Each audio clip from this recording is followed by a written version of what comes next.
bonjour à tous. On voit donc à l'écran, vous êtes directeur souscription et risque spécialiste pour Generali.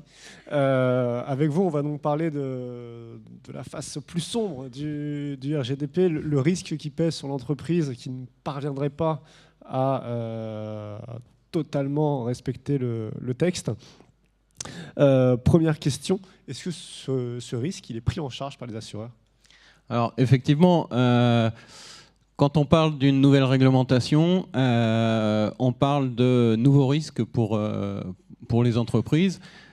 Sur le RGPD, globalement, on a deux risques nouveaux qui apparaissent. Il y a le risque classique avec une nouvelle réglementation, c'est le risque lié à la mise en œuvre et à la conformité vis-à-vis du nouveau règlement. Et le deuxième risque, c'est un risque aussi très classique pour les assureurs, c'est le risque de responsabilité civile vis-à-vis des tiers qui peuvent être embarqués, concontractants ou autres, ou clients ou fournisseurs vis-à-vis de cette réglementation qui impose certaines obligations. Donc effectivement, les assureurs, je dirais, n'ont pas pris la matière RGPD telle qu'elle pour créer un produit. Il n'existe pas d'assurance RGPD en France et ailleurs d'ailleurs, et il n'en existera jamais. Par contre, effectivement, les aspects de conformité, de responsabilité civile liés au RGPD sont inscrits dans d'autres produits, et notamment un produit important, c'est le produit d'assurance cyber-risque, où là, effectivement, forcément, on prend en compte toutes les obligations liées au RGPD. Alors, comment est-ce que vous calculez ce nouveau risque? Alors, on sait que la sanction écrite dans le texte européen fait peur à beaucoup de monde. Ça peut aller au maximum jusqu'à 4% du chiffre d'affaires mondial pour une très grosse infraction au texte. Comment vous, est-ce que vous calculez le risque qu'un de vos clients soit sous le coup de ce type de sanction? Alors effectivement, là pour le coup, on ne tombe pas sous les fourches codines du RGPD, parce que le problème des assureurs sur le risque cyber, c'est qu'ils n'ont pas de données.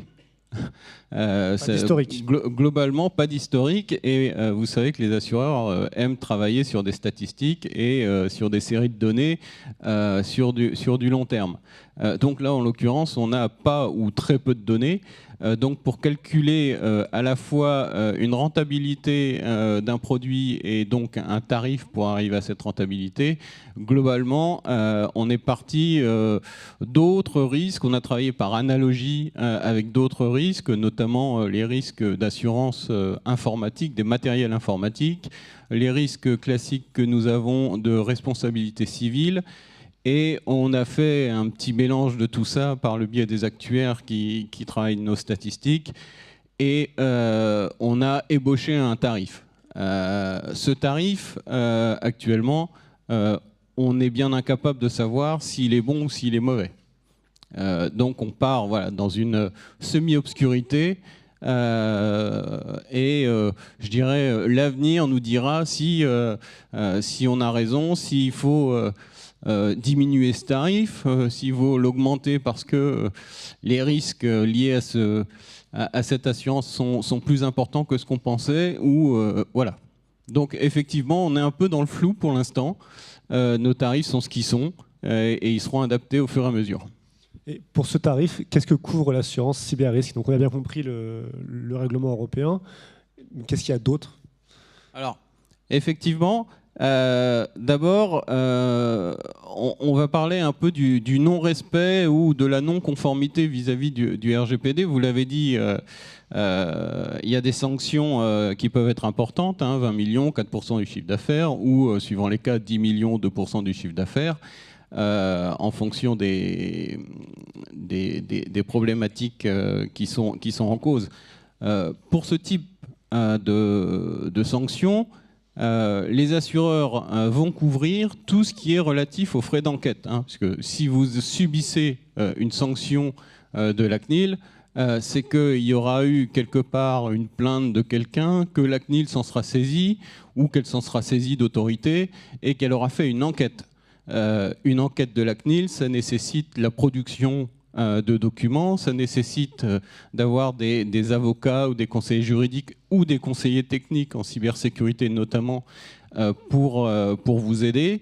Et là, l'assureur cyber-risque sera là pour effectivement participer, payer ses frais et vous conseiller sur les bonnes personnes à avoir autour de la table pour répondre au mieux aux nécessités de l'enquête. Après, je dirais, il y a le problème de la sanction. C'est une sanction administrative, ce n'est pas une sanction pénale. Est-ce que les assureurs doivent ou peuvent payer cette sanction? C'est quand même, ce serait un comble qu'on puisse se départir d'un problème avec la CNIL juste en payant son assureur.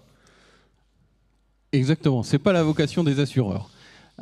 Sachant qu'il y a une distinction qu'il faut faire entre la sanction pénale et qui prévoit par des textes d'ordre public l'impossibilité de payer une sanction pénale pour des assureurs et la sanction administrative. Alors, les deux sont des sanctions répressives. Donc, a priori, même s'il n'y a pas de jurisprudence, mais là, les avocats qui sont là seront certainement mieux à même que moi de le dire, a priori, il n'y a pas de jurisprudence. Donc, nous, assureurs, enfin nous, Generali en tous les cas, nous avons décidé d'assimiler les deux pour éviter justement un problème d'aléa moral, parce qu'effectivement, je fais rien, puis de toute manière, l'assureur paiera. Alors souvent, on se plaint que l'assureur paye pas, mais là, en l'occurrence, il paiera pas, mais il le dit. Et puis voilà, comme ça, on ne se met pas en conformité et on est tranquille. Et puis, je dirais, il y a un autre aspect qui est, pour moi, aussi important, c'est l'aspect, et on en a un peu parlé, c'est la réputation, l'image. On a parlé de l'image tout à l'heure. La réputation d'une entreprise, elle est, je veux dire, c'est un aspect immatériel, un capital immatériel qui est essentiel. Pour la confiance, encore une fois. Effectivement. Et si vous n'êtes pas en conformité, très rapidement, votre réputation va être battue en brèche et vous risquez d'avoir de vrais problèmes. Et là, effectivement, l'assureur peut vous aider quand vous avez notamment une mise en cause, une fuite de données. Là, l'assureur pourra vous aider par de la communication de crise, par de la gestion de crise, de façon à, je dirais, pas communiquer n'importe comment, dire ce qu'il faut ou à peu près ce qu'il faut, parce que quand on est dans une crise, c'est toujours compliqué. Bien sûr, il pourra aussi essayer de travailler sur les réseaux sociaux, sur Google et autres, pour noyer les informations qui apparaissent sur Internet. Alors, il pourra, ça sera une obligation de moyens là aussi, parce que c'est très compliqué. Mais voilà, il pourra vous aider en tous les cas dans la gestion de la crise et essayer de faire en sorte de passer ce moment qui est un moment très fort, très stressant pour les entreprises, au mieux des possibilités. On va toucher du bois, les crises ne se font pas tous les 4 matins. L'assurance peut aussi servir à un sous-traitant, pour reboucler avec la table ronde de tout à l'heure, à rassurer son donneur d'ordre. C'est un cas que vous voyez de plus en plus souvent, je crois. Alors, effectivement, globalement, ce qu'on peut dire, c'est que nous, on considère que le RGPD, bien sûr, il y a des contraintes techniques, des contraintes juridiques à mettre en œuvre, mais c'est aussi toute une terre d'opportunités pour toutes les entreprises. L'opportunité de la fiabilité, de la confiance. Très clairement, un client à terme, alors ce n'est pas encore le cas tout à fait aujourd'hui, mais à terme, un client ou un fournisseur, un donneur d'ordre que vous pouvez avoir, viendra plus facilement chez vous s'il sait que vous êtes en compliance avec le RGPD. Il viendra également d'autant plus facilement chez vous si vous êtes assuré en cyber-risque, parce qu'il saura que derrière, il va y avoir des experts en cyberinformation, en cybersécurité, qui vont régler les problèmes en cas de fuite, par exemple, qui vont sécuriser votre service et qui vont vous permettre de reprendre votre activité le plus vite possible. Parce que l'assurance cyber, on parle souvent d'indemnisation, etc. Mais l'assurance cyber-risque, c'est avant tout un service qui est donné. Et ce service, c'est vous avez un problème, vous avez une fuite de données, vous avez un ransomware, puisqu'on en parle très souvent. Nous avons des spécialistes experts qui vont pouvoir venir directement chez vous ou par téléphone si c'est simple, régler votre problème le plus rapidement possible de façon à vous remettre en capacité à travailler le plus rapidement possible. Donc c'est ça l'ADN du cyber-risque en assurance. C'est vous permettre de repartir le plus vite possible. Après l'indemnisation ou la réclamation d'un tiers, parce qu'on n'en a pas parlé, mais effectivement, nouvelle réglementation, nouvelle responsabilité et donc nouvelle possibilité d'être attrait devant les tribunaux pour une raison quelconque. Merci beaucoup. Merci. Alors juste, je rajoute un point très rapide. Le cyber-risque, l'assurance cyber-risque, c'est dans le monde entier, c'est 3,5 milliards de chiffre d'affaires. En Europe, c'est 500 millions.